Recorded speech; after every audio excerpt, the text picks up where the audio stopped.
Kim Mortensen er Esbjergs mand på Christiansborg. Han er tæt på. Ja, han er med, når Folketinget træffer beslutninger.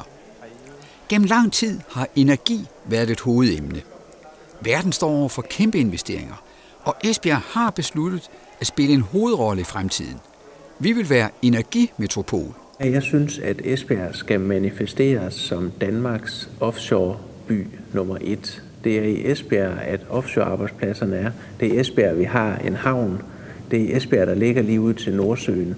Og derfor så tror jeg, at det er vigtigt, at Esbjerg kommer til at sætte sig på at være det nationale samlingspunkt for Danmarks offshore-aktiviteter. Det synes jeg ikke, vi har været gode nok til i Esbjerg endnu.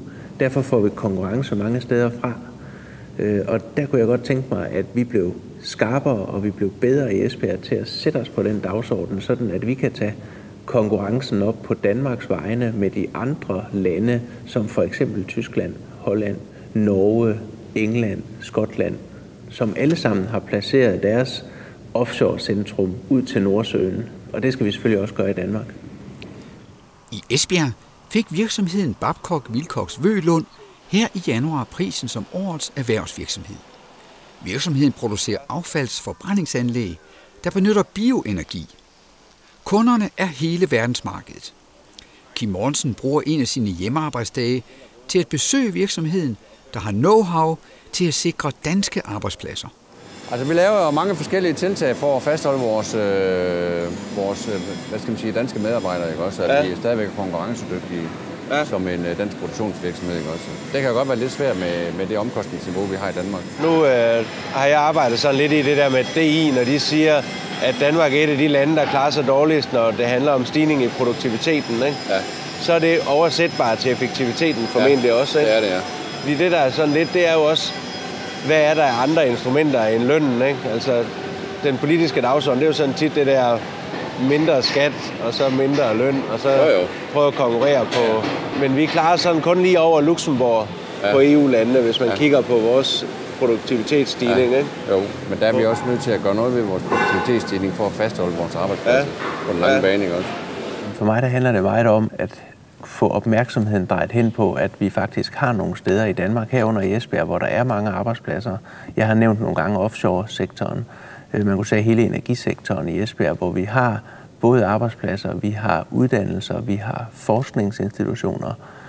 Og derfor handler det meget for mig om, at vi bygger de arbejdspladser op til gavn for Danmark, i stedet for at fokusere på at flytte dem fra den ene ende af Danmark til et andet.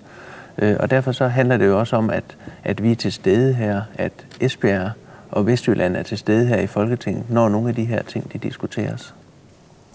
På Christiansborg er der rig lejlighed til at blive mindet om de markante politikere, der har sikret folkestyret, siden Frederik den 7. underskrev Danmarks Riges Grundlov den 5. juni 1849. Det var første gang, at Danmark fik en demokratisk grundlov. Som EU-ordfører har Kim Mortensen på talerstolen i Folketingssalen rig lejlighed til at understrege de demokratiske krav til medlemslandene. Vi har hele tiden og ser stadigvæk EU som et fredens projekt. Vi synes i Socialdemokratiet, at vi skal holde sammen på Europa. Vi synes, vi skal tilknytte de mange nye lande. Men betingelsen er stadigvæk, at man lever op til de værdier, til de demokratiske værdier, til menneskerettigheder, til ligestilling, til ytringsfrihed og det, som vi i den vestlige verden kender som almindelige demokratiske værdier. Alle lovforslag går til afstemning i Folketingssalen, hvor Kim Mortensen skal møde op for at give sin stemme som et af de 179 folketingsmedlemmer. Det, der kommer til at ske i dag, det er, at der først er en række andenbehandlingssager. Så er der en forespørgsel omkring klimaindsatsen og hvordan Danmark forbereder sig på de kommende klimaforandringer, som også kommer til at ramme Danmark, kommer til at ramme resten af verden. Så det er sådan nogle af de diskussioner og nogle af de afstemninger, der skal være. Tilbage i Esbjerg venter realiteterne. Esbjerg er grundlagt på grund af havnen, og havnen er stadig omdrejningspunkt for en stor del af kommunens indtjening. Esbjerg Havn har f.eks. en nøgleposition som udskibningscentral for vindmøller og servicering af havmøllerne.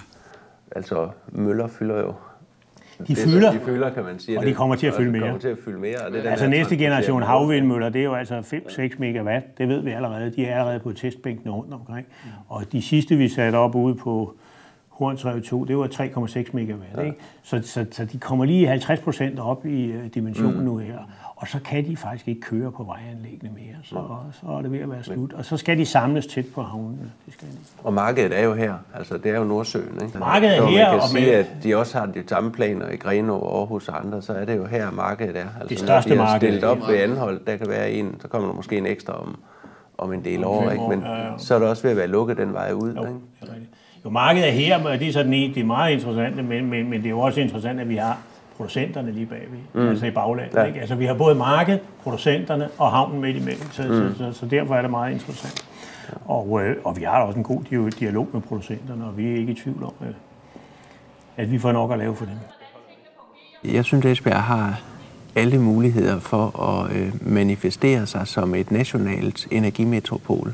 Jeg har den holdning, at vi skal samarbejde med andre byer, vi skal samarbejde med Aarhus, vi skal samarbejde med Aalborg, vi skal samarbejde med København, og der skal være en national anerkendelse af det store arbejde, vores erhvervsliv, vores offshore-sektor, og de store udviklingsmuligheder, der faktisk er for Danmark, hvis man investerer penge i Esbjerg og penge i Esbjergs energisektor. Der er stort behov for at bruge energi på netop energiudfordringerne i folketingsarbejdet. Men i virkeligheden kan Kim Mortensen stille et hvilken som helst forslag på Christiansborg. Og der er fri adgang for alle til at kontakte ham. Der er mange esbjergenser, der skriver til mig på min mailadresse over Folketinget. Det kan være et problem med deres hverdag, det kan være et problem med deres arbejdsplads, det kan være nogle forslag, de synes, at de gerne vil have bragt op i Folketinget. Så kan man altid sende en e-mail til mig. Man kan også ringe til mig. Man kan finde min hjemmeside på internettet, hvor der både selvfølgelig bruger jeg det til at kommunikere nogle af de budskaber ud, jeg synes, der er vigtige, men der står også alle kontaktoplysninger. Kim Mortensens e-mailadresse på Christiansborg er kim.mortensen@ft.dk